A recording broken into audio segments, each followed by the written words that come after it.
Six Sigma. Vysvetliť Six Sigmu v krátkom 5-minútovom videu je výzva. Je to komplexný projektovo orientovaný nástroj založený na meraných dátach a štatistike. Áno, na tej štatistike, ktorou sa na vysokej škole prelezalo dosť ťažko. Postup pozostáva z 5 krokov. D ako definuj, M ako meraj, A ako analyzuj, I ako improve alebo zlepší a C ako control alebo prenesenie štandardizuj a kontroluj. Sumárne tieto kroky nazývame ako DMAIC. DMAIC. Čiže na začiatku zadefinujeme, čo ideme riešiť. Napríklad zákazník sa sťažuje, že mu dodávame príliš široké čipové karty, ktoré sa zasekávajú v čítačkách. Následne robíme meranie nielen rozmerov karty, ale aj iné podružné merania, ktorými odhalíme koreňovú príčinu.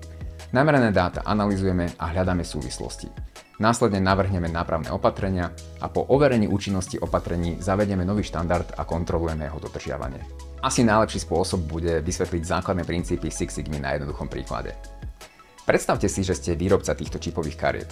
Vyrábate ich v šírke 54 mm a keďže žiaden stroj nie je dokonalý, občas vám z neho vylezie karta široká 53,95 mm, občas 54,15 mm, čo je v poriadku, ak váš zákazník alebo norma akceptuje takúto odchýlku. Horšie je, ak vám zo stroja vylizajú karty, ktoré už zákazník nie je ochotný kúpiť.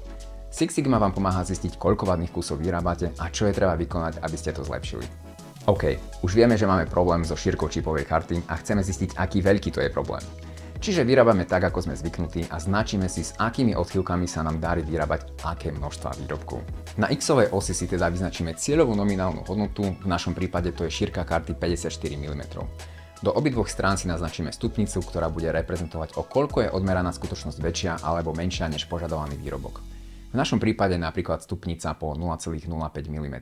Následne robíme dostatočný počet meraní, 100, 200, 1000, podľa toho, s akou istotou chceme dáta interpretovať. No a potom tieto namerané dáta vykreslíme v grafe, ktorý nám zobrazí, s akou početnosťou vyrábame výrobky s danou odchýlkou.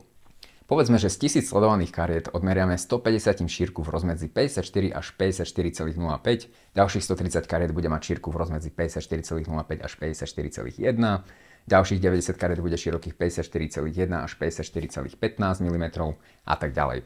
Je vysoká pravdepodobnosť, že graf bude mať tvar Gaussovej krivky normálneho rozdelenia. Následne si v grafe zvizualizujeme dovolené tolerancie, ktoré nám zadefinoval klient alebo technická norma.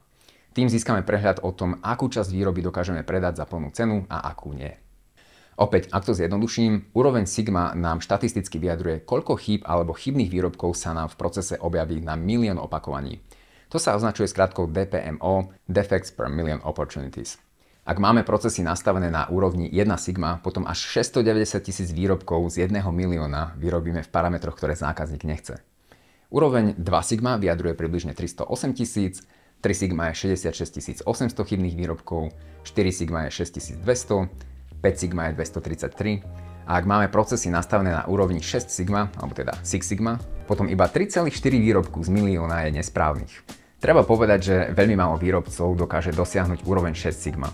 Niekedy je skrátka výhodnejšie predať nejaké množstvo nepodarkov so zľavou alebo zrecyklovať a znovu vyrobiť, než nastaviť síce extrémne presné procesy, ale náklady na ich prevádzku a údržbu. Vrátim sa ale k našej čipovej karte. Ak je za hranicami tolerancie nepripustné množstvo výrobkov, zisťujeme prečo a hľadáme spôsoby, ako výrobu zlepšiť tak, aby náš rozptyl nebol tak široký. Zjednodušene povedané, potrebujeme zúžiť šírku tohto grafu. Možno zistíme, že náš stroj alebo nejaká forma je stará a opotrebovaná a preto je výroba nepresná. Vďaka získaným dátam vieme povedať, v akej hodnote je množstvo nepredajných výrobkov, čo nám napovie, koľko môžeme investovať do modernizácie a za akú dobu sa nám investícia vráti. A možno len zistíme, že stačí zmeniť cieľové nastavenie a celý náš rozptyl dostaneme do akceptovanej tolerancie.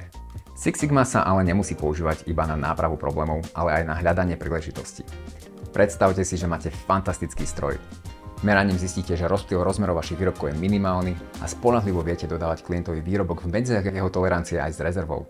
Ak minimálny rozmer, ktorý je ochotný akceptovať, je 53,75 mm a náš rozptyl výroby je maximálne plus minus 0,1 mm, potom nemusíme mať stroj nastavený na 54, ale môžeme ho nastaviť na 53,85 mm a šetriť materiál. Pri miliónoch kusov môže byť aj takáto úspora zaujímavá.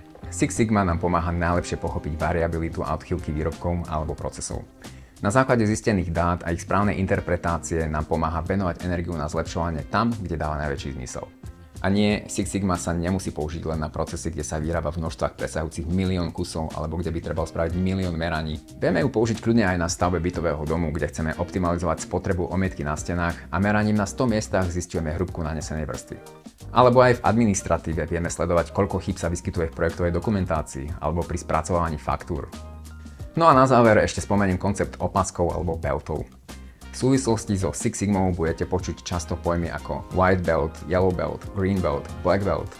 Je to koncept prevzatý z bojových umení, kde sa farbou opasku vyjadruje úroveň schopností a odborných znalostí učňa a jeho schopnosti buď sa iba zúčastňovať na Six Sigma projektoch, alebo ich aj viesť, prípadne školiť celú metodiku.